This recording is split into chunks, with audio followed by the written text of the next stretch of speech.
Hey everyone, Live It Like Lisa here, and in today's video I will be giving this side table a makeover.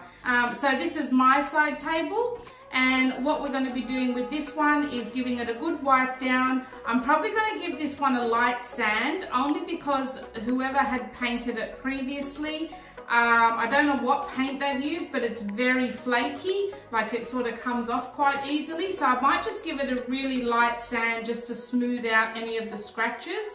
And then we're going to go over it with some homemade chalk paint. I'm going to remove the handles and hopefully clean those up. I'm going to try and remove all the paint from those and just leave them natural. Or if I can't get them to sort of look natural, maybe paint them black. So I'll be using my homemade chalk paint again.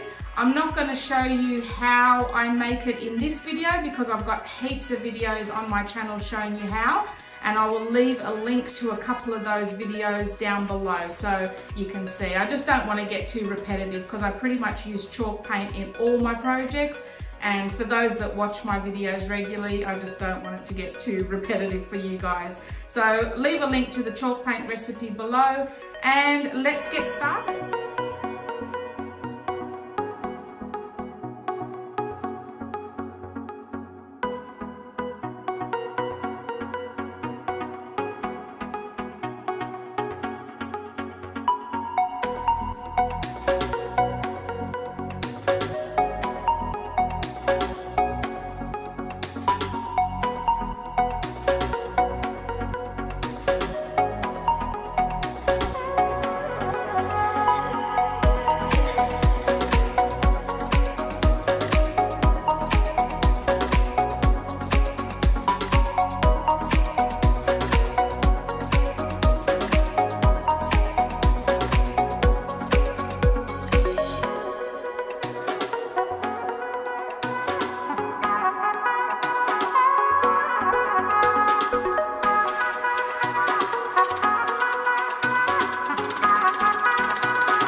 So everything's dry now, and the last stage in this process is some furniture finishing wax. So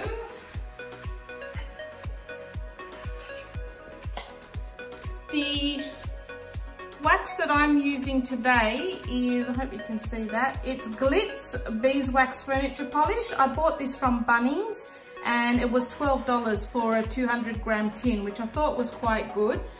I haven't used it before, so I'm hoping it will do the job. Normally I use Rust-Oleum furniture finishing wax, but we can't get that here in Australia that I know of. So every time I've bought it, I've had to order it online, and it's not that cheap. It's about, by the time I get it shipped over to me, it's nearly $50 for a tin.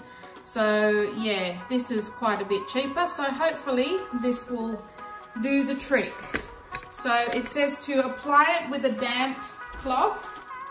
I like to use, whenever I'm doing white furniture, always use a white cloth because you just never know what dyes or anything might come out of a coloured one when you start to polish it. So yeah, just for safekeeping, always use a white cloth on your white furniture pieces. So it says, apply with a circular motion using a damp cloth, leave for 10 to 15 minutes to absorb and dry, and then buff with a soft cloth to leave a lasting shine. And this buffing as well helps to smooth out the paint. So you'll find a lot of the lines, brush strokes and lines in your paint will smooth out as well.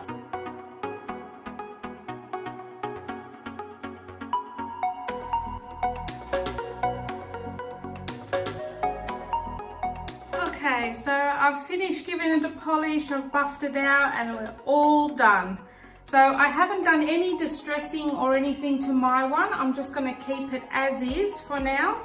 I just like the crisp white, and I don't want to have too many things that are all distressed, all the same.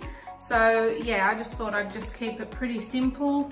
The drawers are all nice and white inside now. I did have to sand some of the edges of a couple of the drawers because I think it was this one mainly. Yeah, so I did have to sand a couple of the sides of these drawers just so that they would fit, but that's not a big deal.